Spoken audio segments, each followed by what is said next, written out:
Hello and welcome to the Emotion at Work podcast, where we take a deep dive into the human condition. And my inner geek is very excited today. I have at the other end of the line, in my eyes anyway, one of the world's leading researchers into emotion regulation. Now, emotion regulation is a term that I don't think is often heard. When people talk about emotional intelligence, they often talk about emotional awareness or self-awareness or emotion management, or self-management or management of others or relationship management, those sorts of phrases. And the term emotion regulation doesn't really feature. So I'm very excited to explore that some more and to chat some more with the guest that we've got on. So enough about me. Let's get our guest on the air. So let me welcome all the way from over in the US, James Gross. Hello, James. Hello, Phil. How are you doing? Very well, thank you. It's a pleasure to be with you today. No, thank you. It's Friday evening here, but Friday morning your time, I think. That's right. Wonderful. So as you'll know, with the Emotion at Work podcast, we open with an unexpected yet innocuous question. And what that hopefully helps us to do is have a slightly different conversation with each of the guests that we get on, but also to get to know them a little better as well. And I'm going to steal a question that I was asked actually for the last episode of the podcast, which is, if you could either undo or copy and paste with aspects of your life, would you rather undo or would you rather copy and paste, and why? That's a great question. I think copy and paste is sounding pretty good to me right now, because I've been blessed with a lot of very, very happy periods with intense meaning and connection with people I love, and the thought of extending those periods into the future by replicating them sounds really exciting to me. Wonderful. And are there any of those in particular, any particular episodes that stick out for you as ones you'd like to copy and paste? Well, lots of them. As I say, I've been very blessed. I have particularly enjoyed being a father to 3 children, and that's been a huge focus for me. That's a particularly salient moment in parenting for me, because 2 of our 3 kids are now in college, and the third is heading into her last year of high school this coming year. So that's been a big focus, and seeing that transition brings to mind the amazing times I've had with each of the 3 kids over the years. Oh, that's wonderful. Yeah, I'm yet to experience that period in their life. So my 3, one is about to make the transition from what in the UK we call primary school, which is up to age 11, and then sort of 11 to 12 they then transition up to what we call secondary school. Do you have middle school as well? Is that right? We do, that's right. Elementary, middle, and high school. And when does middle school end? So usually middle school is just through 8th grade. So it's 6th through 8th grade. Okay. And then we have 9th through 12th as high school. Okay. So what would I rather do then? Would I rather copy and paste, or would I rather undo? So in a way, this podcast is very timely for me, because I've had one of the most emotionally tumultuous weeks I think I've had in a long time. So I'm in the process of trying to buy a house, and it has been anything but smooth sailing this week. So there are certainly some things that I would like to undo, and there are some things that I definitely would want to copy and paste from when things have been going smoothly. As a general rule, I think I would rather copy and paste than undo. But there's been times this week where I've really, really wanted to undo some things in the hope that I guess I would get a different outcome to the one that we have. Although, and I'm sorry that the week's been difficult. I hope it ends up in the right place for you. What I find interesting about the question is that both are really impossible, which makes it such a lovely thought experiment, right? So in a way, I hesitate about undoing, because I really believe that difficult times and difficult emotions have a lot to teach us. So to undo that would be to undo the learning that I think makes us stronger and better people. Copying and pasting, of course, also really can't be done, because every experience we have changes us. But to the extent that we've had exciting or meaningful moments and we want to have more of those, I think copy and paste sounds a little better to me. But both are tough because they can't really happen, of course. Absolutely. Yeah, because you can never fully replicate what's happened before. You can never fully replicate it again. Can I pick up on one of the things that you mentioned there, which was about difficult emotions? That's a frame or a preface to emotions that I don't hear very often. So sometimes I hear kind of positive or negative or constructive or destructive. Difficult is one I rarely hear. Yeah. So we use the terms positive and negative emotions pretty loosely. I think often to mean emotions that feel good in the moment versus emotions that feel bad in the moment. And I hesitate about that distinction because what we've learned as we've studied emotions is that positive emotions, that is to say ones that can feel good in the moment, are sometimes positive, meaning beneficial in the long term, but sometimes they can be not very helpful in the long term.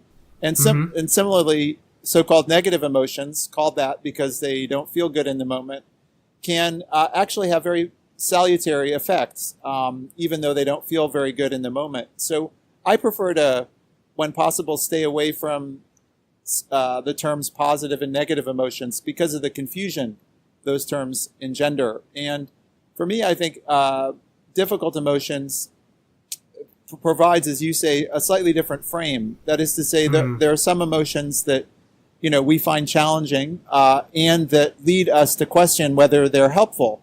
And I think sometimes difficult emotions, anger, sadness, even guilt, can be helpful for us in achieving our longer term goals. But the sense of difficulty allows us to ask the question, are they helpful, these emotions I'm experiencing or I anticipate experiencing?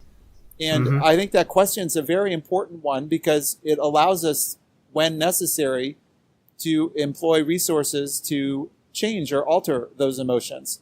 So that when we find that we have difficult emotions and answer the question, are these helpful or not helpful, in the direction of thinking they're not helpful, we then can do what I'd say is regulate our emotions. We can try to influence them in a way that will better help us achieve our goals, whatever those might be. So that's why it's a preferred frame for me to think about difficult emotions. So I was with a sports, an ex or retired, not an ex-sportsman, and he was showing some footage of him in action. He was saying, I pushed the emotion to one side and it was all about the technique and getting the technique right. Yeah, I could see from his face expressions the anger and the frustration and the determination that he was having, and he was using that emotion to give him additional adrenaline or just additional focus or energy or whatever it might have been. But I find it interesting that in that when the goal is to achieve a higher level of sporting performance, actually the emotion can be you might want to regulate it up, not down. You might want to take an emotion like anger, for example, and regulate it up rather than regulate it down. Does that make sense? Absolutely. I think that's a wonderful example. We're very interested in cases where people regulate emotions, particularly in unexpected ways. And of course, the thing that we often think of is the simple case where we are trying to decrease so-called negative emotions or increase so-called positive emotions. But if you think about the other two possibilities, namely increasing negative emotions or decreasing positive emotions, those are quite interesting. And our studies show that those happen. People are actually very motivated in special circumstances to not only do the obvious things, but also do the things that are a little more surprising, just the ones you've mentioned, in fact. So people are very motivated in some circumstances to actually increase emotions that we might otherwise regard as negative. And I think the example of sports is a terrific one where, team members often, as it were, psych themselves up, get themselves pumped up with angry, loud music and cheers and I think that can be immensely effective for enhancing sports performance. But it's more than sports. I think in many competitive interactions outside the sports field, it's useful to harness powerful emotions like anger.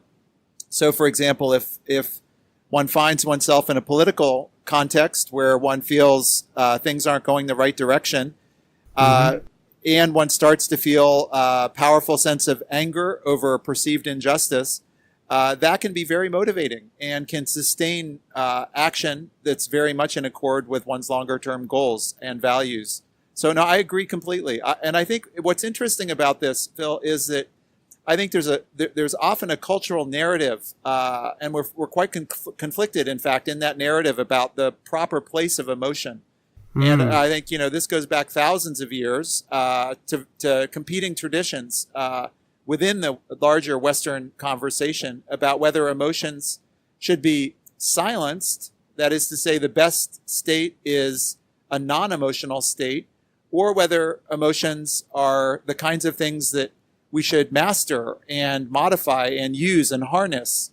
And I think this is really at the core of our cultural confusion about the best way to approach our emotions. And so you have even accomplished sports figures saying that they actually try to rid themselves of emotion because they have subscribed to this idea that the best performance is a non-emotional performance. And you certainly see that in other domains as well. But I think if you look carefully, far from having rid themselves of emotions, high-level performers in many domains have actually mastered the technique of engaging their emotions, or what I would say regulating their emotions in order to achieve their longer-term goals. So I find this a very interesting case, because people are unaware sometimes even of how they're approaching their own emotions.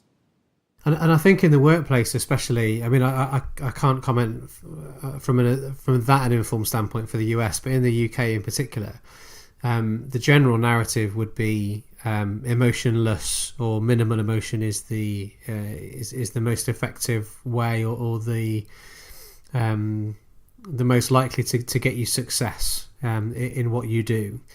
And yet I agree. I see what you talked about as the you didn't say confusing, I can't remember the word you used, about the two different narratives that run, because at the same time, leaders are told to be empathic, and they're told to be compassionate, and they're told to be vulnerable, and they're told to be these things that will improve how others perceive them. So it's almost as though you have to minimize or rid yourself of emotion until you get to a significantly high enough position in the organization, and then you can start to display or engage with some of them, but only in particular circumstances or particular contexts. It's almost like you can hear but you can't overhear, or you can't hear but you can't overhear, and those variety of contexts then make it tricky to know, well, when should I and when shouldn't I? Yeah, and I think that's right. And I think part of the conflict that people feel between these competing narratives about performance is enhanced if you have no emotions versus performance is enhanced if you do have emotions. I think the confusion or conflict flows from a basic uncertainty about whether emotions are good or bad, and people feel as though they need to answer that question in a very simple way. And I think our approach, Phil, is to take a step back and say, wait a sec, let's check whether that question is the right question to ask. And I think we've decided in affective science research focused on emotion regulation that that's not a very helpful question. And the one that we're circling around now in our conversation is a much more helpful way to go, which is let's ask instead when emotions are good or helpful versus bad or unhelpful. Not whether they are, because that presumes a context invariant answer. Whereas the new question, which I think is much more helpful, about the conditions under which or when emotions are helpful or harmful for a particular person with respect to a particular goal, much more helpful. It's a much more powerful question because it allows us to begin to address the possibility that sometimes emotions are helpful with respect to some goals, but at other points, those same emotions may not be helpful with respect to the goals one has. And this is made even more complicated in the workplace and in other contexts because we often have multiple competing goals simultaneously. Absolutely. We want, right? I mean, that's the story of the human condition. We want to be good family members. We want to be good partners. We want to be good workers. We want to be good members of our community, but those often are in tension. And so emotions or responses that might be helpful with respect to one set of goals might be really not very helpful with respect to another. So I think that new question about when or under what conditions are emotions helpful or unhelpful really opens the doorway to a very different way of thinking about our emotions, and I think brings into the foreground the topic we're talking about today, which is emotion regulation. Because I think, when you ask the question about when emotions are helpful or harmful, you get an answer that isn't all one or all the other. It's nuanced, and then you say, well, if emotions are sometimes helpful and sometimes not helpful, what do I do? What strategies can I use when emotions seem to not be helpful for me in this particular context? Mm-hmm. And there you can, start to get a little more creative about how you approach your emotions, because you're not thinking you need to kill them all or let them all live. You, in fact, think about cultivating some and discouraging others. And I think that really is what we're thinking about when we talk about emotion regulation. Yeah, and cultivating some in some contexts and cultivating others in other contexts, depending on, like you said, depending on what it is. So we've talked about a couple of different, key terms so far, so it might be worthwhile defining them then. So what would you go for a working definition for emotions? Yeah, so this is one of the oldest questions in the field, of course. William James famously asked more than a century ago, well, what is emotion? And I don't think we have a great answer to that. This is something that's currently debated in the field.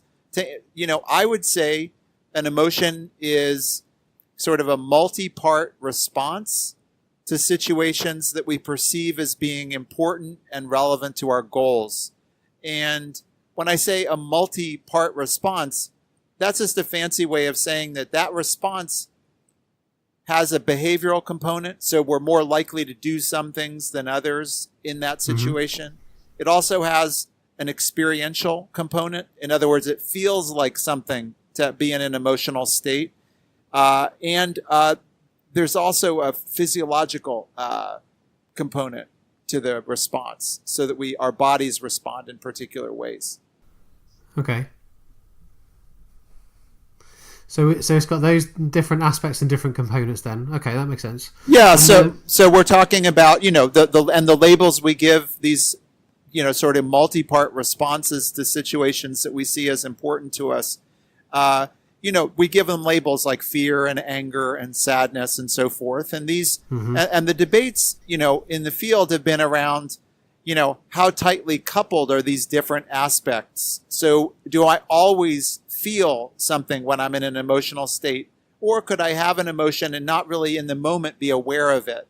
So there are a lot of debates about it, but I think it's a common sense sort of way of thinking about emotions that says emotions are more than just a feeling.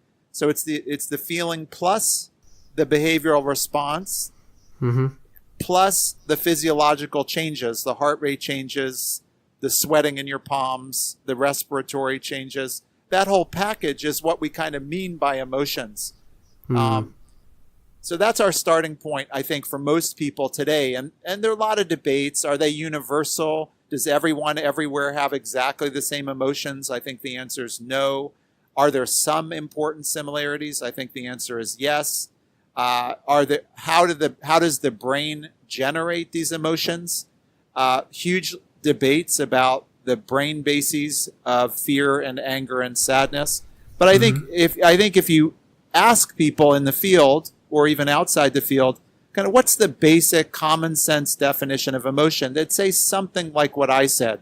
sort of this multi-part response, plays out over seconds to minutes. It has to do with helping you position yourself with respect to an important situation, given your goals at the moment.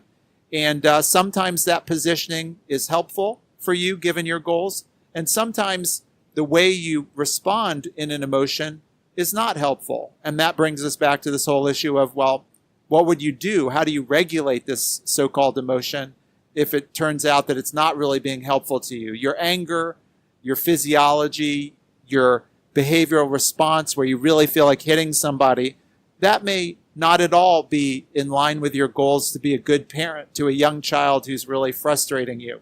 And in that circumstance, that package, that multi-part package of anger, we would feel in the moment, we might think, this is not the way I want to be with my child.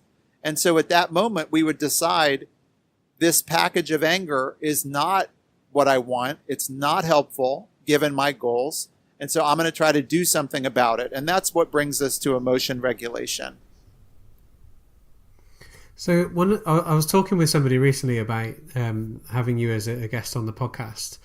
And one of the questions that they asked me to ask you, so it's a lady called Helen Amory on Twitter. She goes by the handle @WildFigSolutions or @WildFigSolons.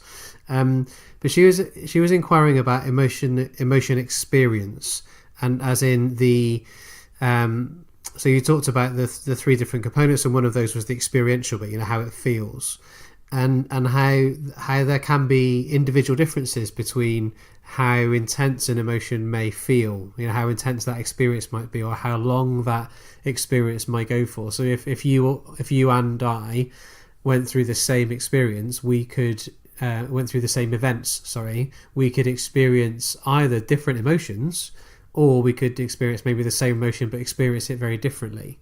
And so is that because of the way that we regulate our emotions, or is that because of the different kind of triggers and associations that we have around it, or a combination of two, or neither? Yeah, so I think it's at least a combination of those two plus some other stuff. And I think the observation is spot on. So, and that's one of the most important observations to make, which is that emotions can vary a lot, and not only vary between people, let's say between the two of us, but even within one of us. Let's say, you've had a tough week this week. You're sharing with me a little bit about the housing challenge that you've been facing.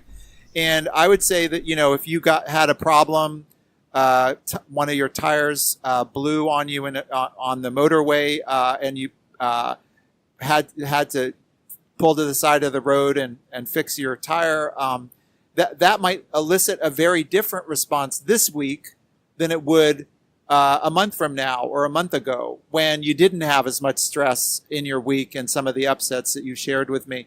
So I think it's not just that emotions differ between people, that also differs within a single person over time. And both of those observations about how variable emotions are give us some clues about where this is coming from. And I think, yes, it's true that our associations and our cultural practices, the things we experienced when we were younger, but also the culture we're living in now, those powerfully shape how emotions are constituted and play out over time. But then even within a given cultural context, whether it's in England today or England another century, or in America today or in some other part of the world, there's a lot of, I think, variability in how people make sense of their emotions and how they orient towards them. And so whether they think certain emotions are acceptable or not acceptable, helpful or not helpful, and in that cultural context, there's still difference, because some of us have temperaments, that is to say, early appearing, probably biologically based differences, to be more reactive to certain cues than others. So we look around ourselves and we see some people just spend most of their waking moments in a really state of high positive emotion. They're just very, very happy at baseline. Whereas other people are born with temperaments that incline them to lower positive emotions, and some have higher negative emotions. so-called negative emotions like sadness or anxiety. And these are early appearing differences that appear to be strongly genetically modified or produced. And so when we think about the variation in emotion, yes, it can be the associations, the cultural context, our personal learning history. But yes, it can be biology that shapes each of us.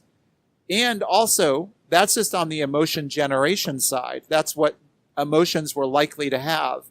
And then we can also have this extra layer of regulation differences. So we get dealt a different hand culturally or temperamentally from other people.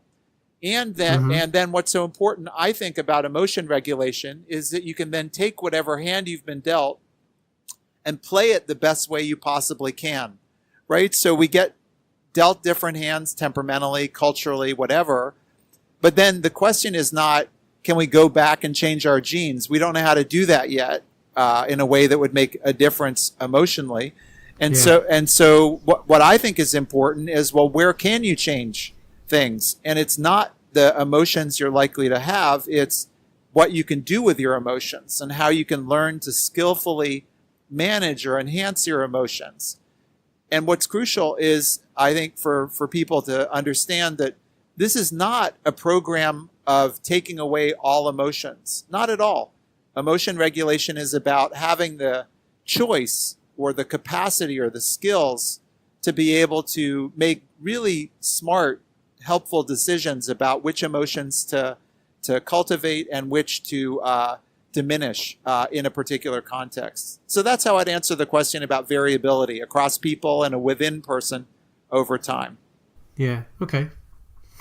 And within that, it sounded like you gave a working definition for what emotion regulation is as well.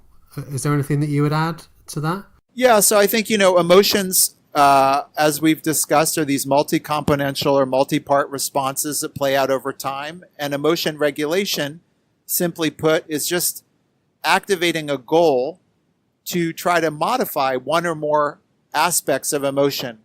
The experiential part, the behavioral part, the physiological part, or the whole package. And so you may be trying to turn it up, you may be trying to turn it down. Any of that counts as long as you have a goal in the moment to try to modify one or more aspects of an emotion. That is emotion regulation. Okay. And your research suggests that there are a number of different families of emotion regulation. That's right. Do you want to outline what those are? I'd be happy to, Phil. Yeah, so, from my perspective and thinking about how people might go about regulating emotions, it's helpful to ask a prior question, which is, well, if emotions unfold over time and have these different parts, how do we think about how they unfold and how they're generated?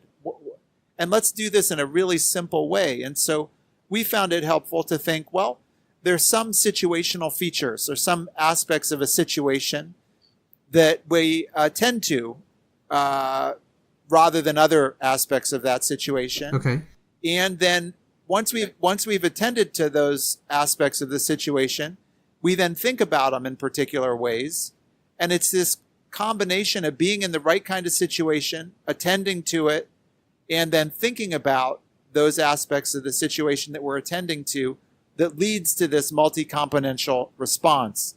And if we use that very, very simple idea about emotions playing out in certain situations, when we attend to certain features, and then think about it in particular ways, we can then use that very simple cartoon for how emotions get generated to make some distinctions. And so these are the families of emotion regulation processes that we and other people have been interested in studying. And so if you start at the front end, okay, let's take a situation where, again, going back to a family context, but you can take a work context. So let's say it's a child, but it could also be a coworker in a particular situation who's doing something that you find annoying, that you really would prefer they not do. So that's a situation.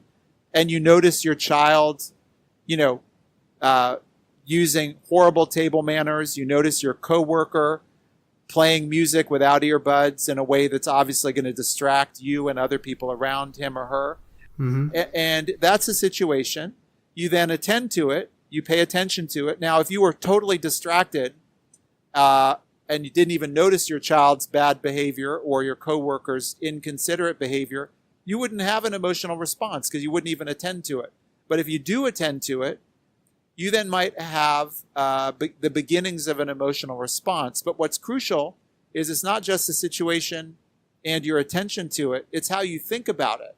So if you think, as a parent, my child is willfully misbehaving and trying to get me angry and is just not amounting to the kind of person I want them to be, that can elicit anger and frustration. But if you have a different thought, if you think he's just playing around, he's had a really stressful week, I really, it's great that he has some spunk and he's not just bending over and kind of doing all the things that we want him to do, good for him. That's a completely different response, and you have a very different kind of emotion. And so for me, just sort of noticing that it's a situation that you have to attend to and then think about in particular ways that gets the emotion going, tells me that, well, one way to fix or change or modify or regulate an emotion is what we call situational. So it's situation selection or situation modification. What does that mean? That's just a fancy way of saying, look, as people who can plan their lives, we can make decisions about which situations we're likely to encounter. We can avoid people we know are going to be toxic. We can seek out people we know we're going to like to be with. And the situational selection or situation modification, that's where you change a situation in a way that enhances the emotional impact. Those are very early types of emotion regulation. They're so-called situational strategies. A second family, Phil, would come at the next step, at the attentional step. So now let's say we're in a situation, we haven't selected the right situation, or it's a situation snuck up on us. Now we're focused on attentional forms of emotional regulation, asking how can we modify our attention? For example, distracting ourselves or really focusing on something else in a way that would modify the downstream emotion that we would otherwise have. That's the second family. So we have situational strategies, attentional strategies. The third family of strategies have to do with cognitive change. And that's where we are focusing on the thought process. And we're trying to say, okay, normally I'd think about this, let's say as a coworker being very inconsiderate, willfully trying to, irritate all the rest of us in the office. But I might say, again, I might cut him some slack and say, look, maybe he doesn't know that he, is way too loud for the rest of us. Maybe this is just ignorance. Maybe he's just a little bit clueless. He's obviously new to the job. He doesn't really know the rules here. Maybe he's not trying to piss us all off. Maybe he's just clueless. And that new way of thinking about it suggests new action. So instead of getting all pissed off, I'll just say something politely. Would you mind using earbuds? I'm trying to, take a phone call. And that cognitive change really can totally affect your downstream emotions. And then the fourth family, Phil, is all the way at the end of the line. Let's say you haven't been able to do situational strategies or attentional strategies or even cognitive change strategies. You can still do what we call response modulation. And that's where you have an emotion. It's starting to come up. You're starting to get angry, starting to get frustrated. But there, what you try to do is you just try to manage the actual behavioral output, for example, so that you would try not to look upset or angry in front of your child or coworker. You still feel angry or upset, but you just try to manage or suppress that emotional output. And those are the major families. And you can see what we're doing. We're just saying, okay, how does emotion get generated in a situation? You attend to it, you think about it, and that leads to this set of responses that we call emotion. And all I'm saying is this so-called process model of emotion regulation just says, well, let's just target each of those major steps in emotion generation. We can target the situation and try to change it. We can target the attention and try to change it. Target the cognitions and try to change those. Or we can target the actual responses themselves. And those are the four families of emotion regulation processes.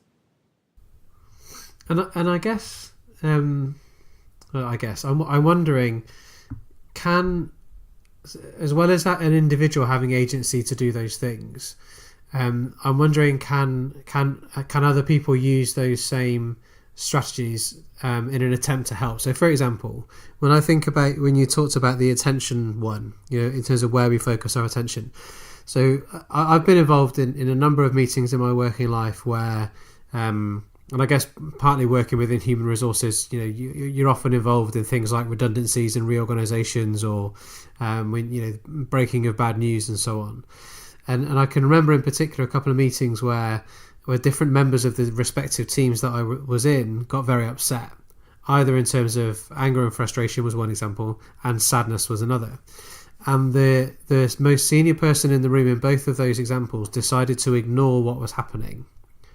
So they ignored the person crying, and they ignored the fact that somebody walked out, stood up and walked out of the room.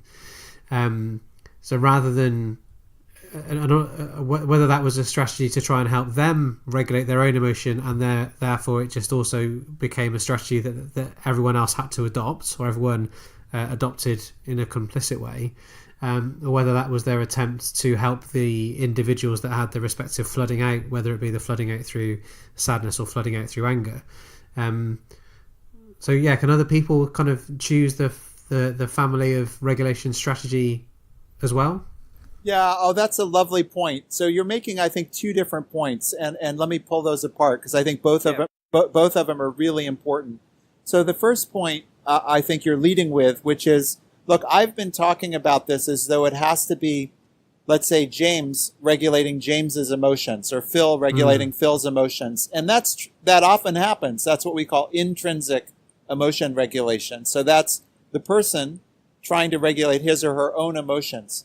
And the first part of your comment, I think, really is helpful, because you're pointing to the idea that it doesn't have to be intrinsic emotion regulation. It's often extrinsic emotion regulation, meaning that, let's say, James may go about trying to regulate Phil's emotions, or in a work context, James may try to regulate lots of people's emotions if he's in a leadership role. And I think that's exactly right. And there's actually a lot of interest in the past couple of years in what's being called interpersonal emotion regulation, or extrinsic emotion regulation. And that precisely has to do, particularly in a workplace context, with sort of the leadership style and the way that someone in a position of authority, but it can also be a friend or a colleague or coworker, tries to go about shaping other people's emotional responses on purpose, so they have a goal to try to modify the other person's emotions. So that's the first point. I completely agree. I think it happens. It's important. People are trying to study how to do that effectively.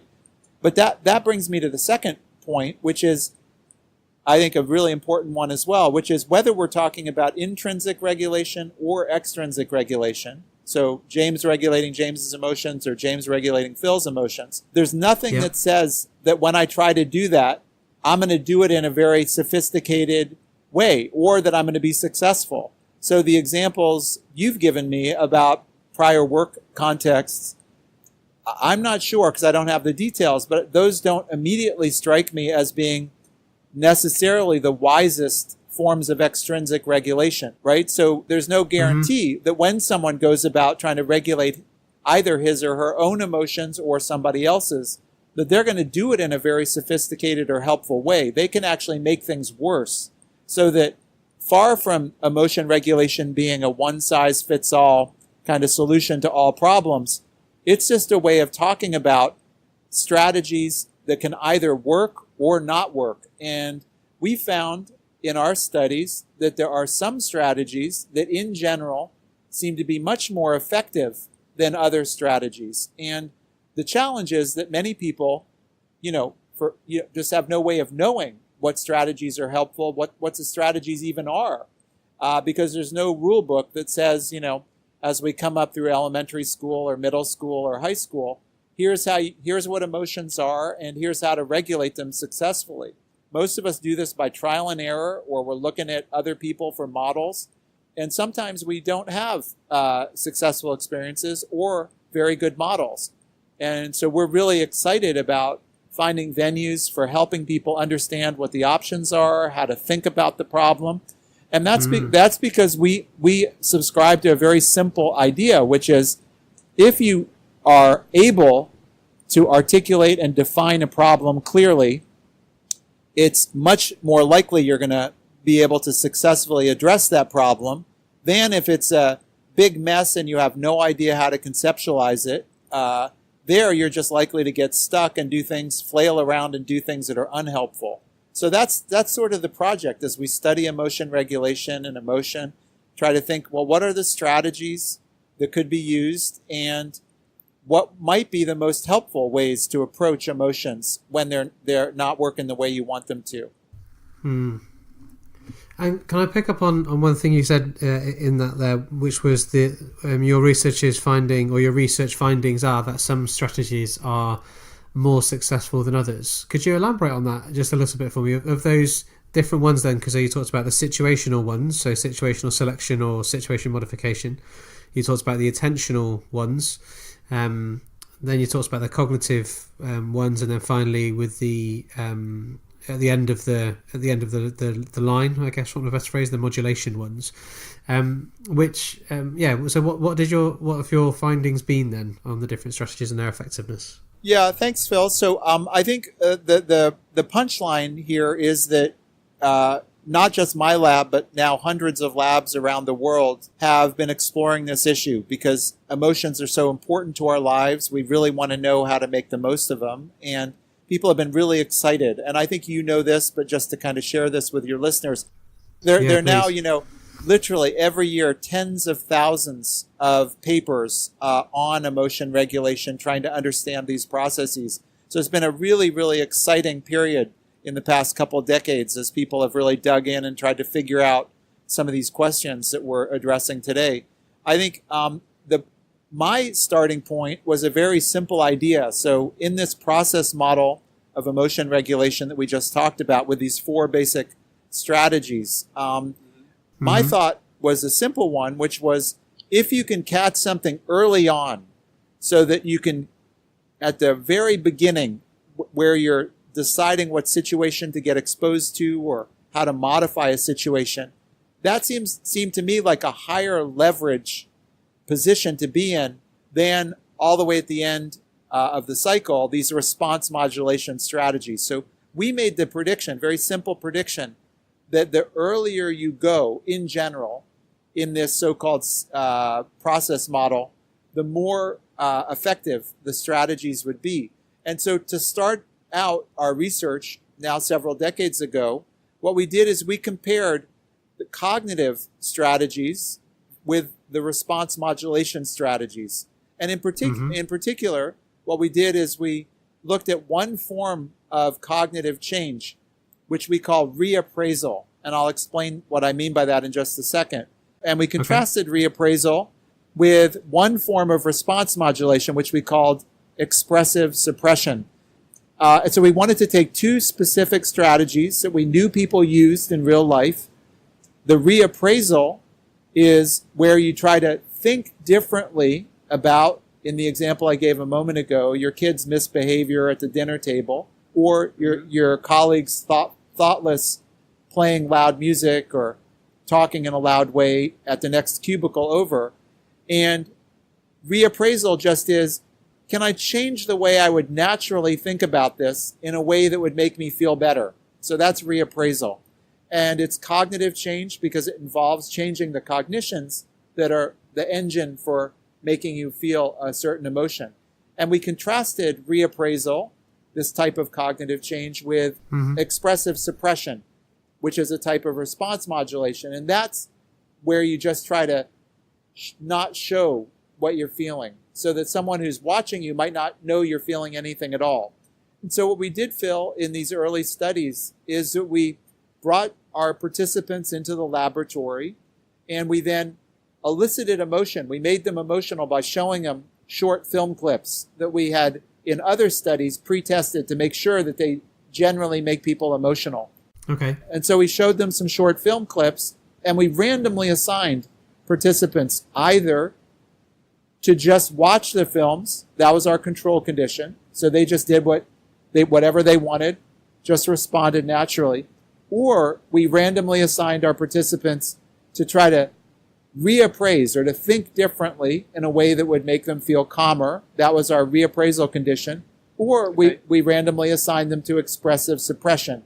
That is to say, just act in a way so that someone watching you wouldn't know you were feeling anything at all. And what we found, Phil, from that study and what people have replicated again and again and again is that the people in the suppression condition, so that's the response modulation, end of the line condition, they were able to look cool. They suppressed their behavior as we had asked them to, but that didn't help them feel better at all.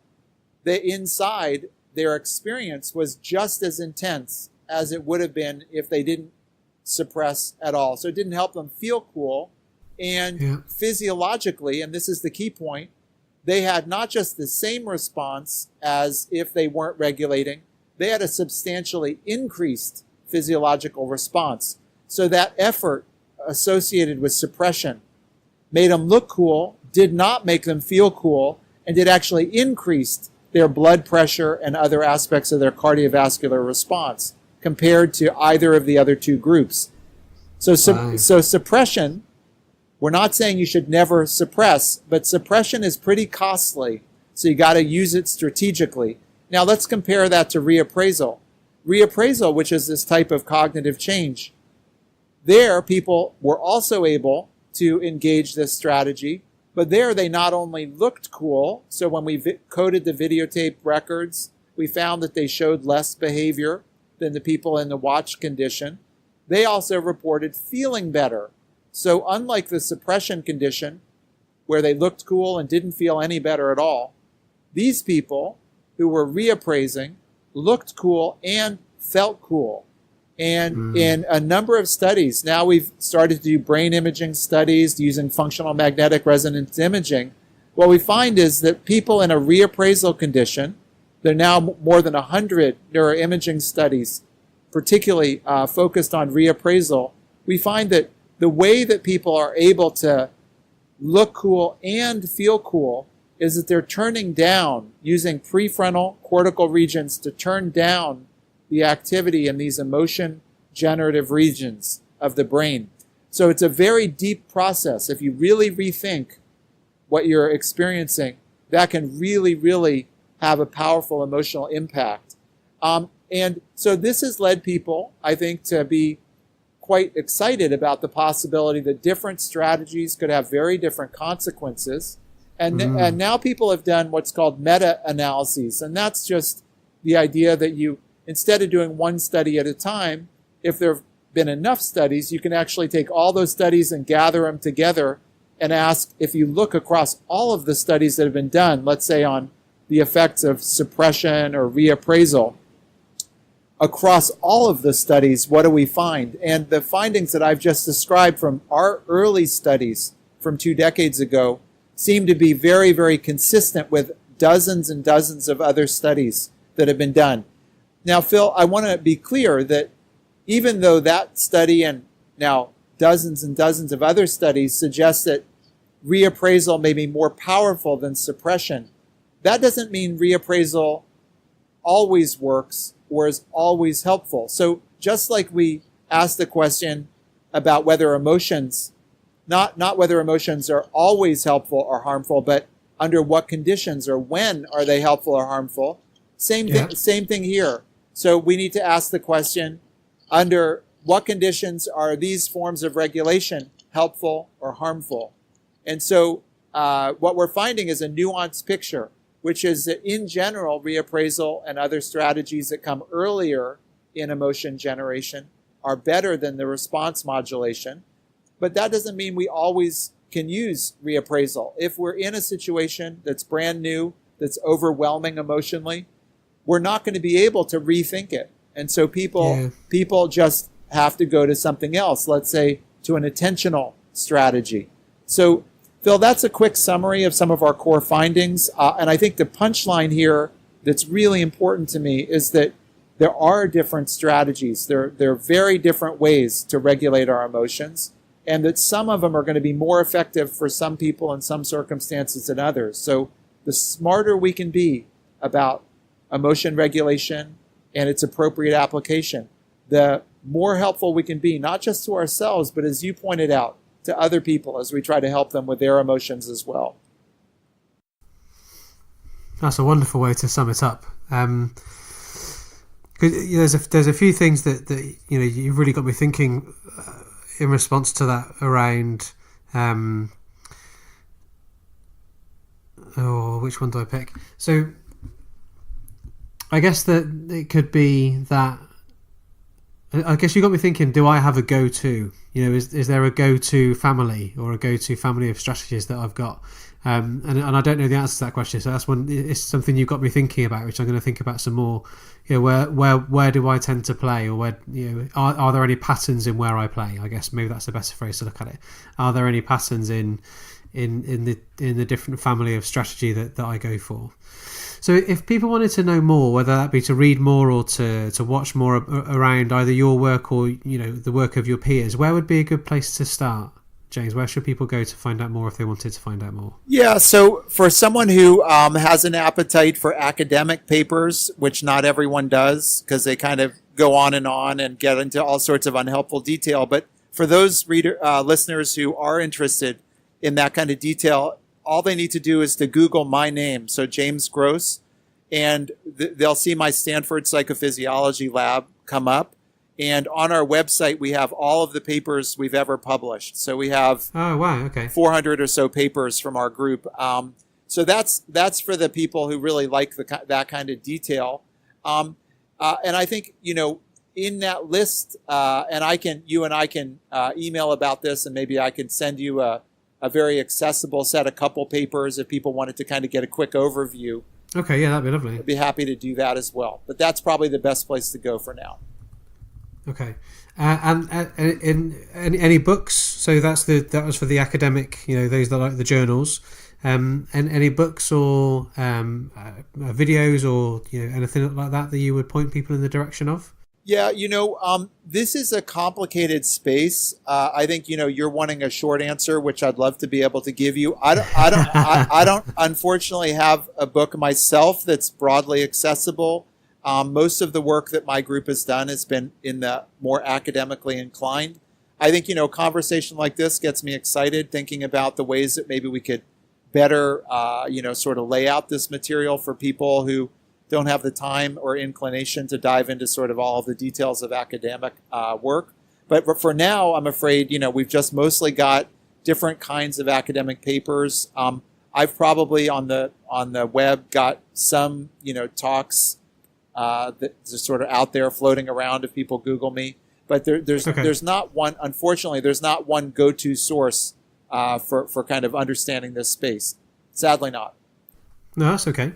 So can I ask a different but slightly related question? Who should we look out for the future? Who are people that you're excited about that are doing research in this field? Yeah, so, well, that's a great question. And I'll try to limit my enthusiasm because this could take me a while. So all right, okay. What's exciting here is that the research that's happening now, I think I mentioned a moment ago that literally there are tens of thousands of papers getting published every year now on emotion regulation, and lots of excitement here. I think some of the most exciting work that's being done, I'll just highlight a couple people, and notice that these people are all over the place, right? So some people, let's take one of my friends and colleagues, Gal Sheppes, who's a professor in Israel, Tel Aviv.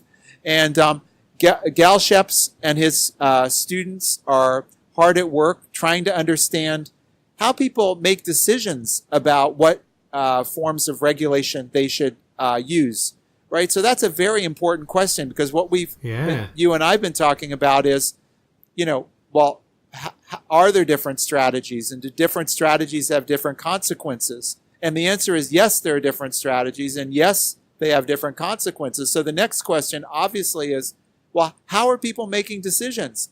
How do people figure out, as you said, what patterns they typically have, and how do they change? Mm-hmm. How do they change those patterns? And we're talking about, obviously ways to enhance well-being, but but we're also talking about, in the clinical context, people who are struggling with depression or anxiety.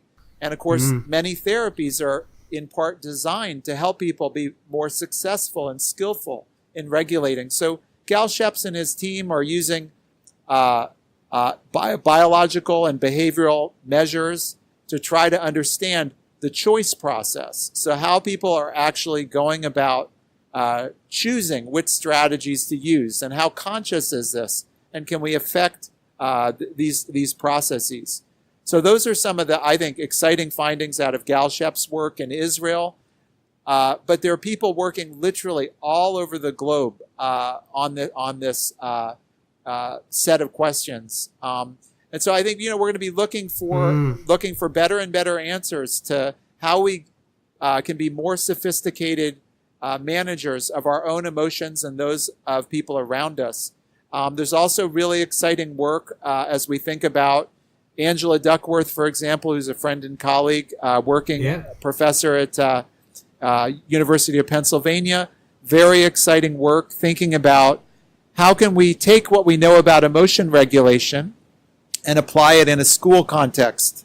So we know that kids, middle school, struggle to adjust to the new challenges as they move from elementary to middle school and then into high school. How can we use what we know about emotion regulation to help teachers and to help kids thrive academically? And Angela and her team are just doing some really exciting work thinking about that. So those are two examples, Gal Sheppes, Angela Duckworth, noted of dozens and dozens of exciting laboratories around the world who are engaging these problems. And instead of what we've done for thousands of years now, which is just sort of doing our best and flailing around, we're starting to have some science behind our decisions about how to regulate our emotions to lead more successful and happy and fulfilled lives. So I'm really excited about the work that's happening.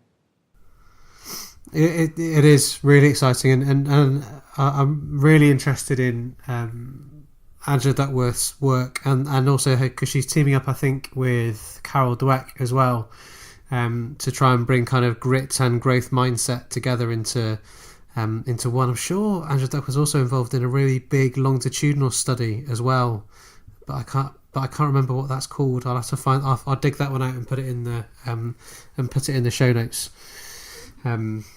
Yeah. All right. Wonderful. Okay. So let's put it together then. So is there anything else then, James, that you're thinking, feeling, or want to say about the topic of emotions and/or emotion regulation? Yeah. So Phil, I think this has been a great conversation. I mean, we've touched on the ideas that, emotions. What are they? These packages of different responses. We've talked about how emotions are sometimes helpful, sometimes not. So the real question we need to ask is, when are emotions helpful for us and when are they harmful? And when we answer the question that an emotion, either for us or for someone we care about, is harmful with respect to goals that we care about, then we're starting to think about emotion regulation. And we discussed how there are actually at least 4 different kind of families of emotion regulation strategies, and that some of these tend to work better than others. And so we can be more and more sophisticated in our thinking about how to guide or cultivate certain emotions in ways that will lead to, I think, happier, more productive functioning. So for me, that's been the arc of our conversation. Been a lot of fun trying to think with you about some of these key issues, and hopefully this will be of some use to folks who are listening. I'm sure it will. So it's been a wonderful conversation, James. I've thoroughly enjoyed it. So thank you very much for your time. Like you said, we'll pick up over email for maybe to get some of those more accessible papers available to people, and I'll make sure I put links in the show notes to all of the other researchers and/or pieces of research that we've discussed. So all that leaves me to do is to say a very heartfelt thank you very much, James. Thanks for being on the Emotion at Work podcast. It's been my pleasure. Thank you, Phil.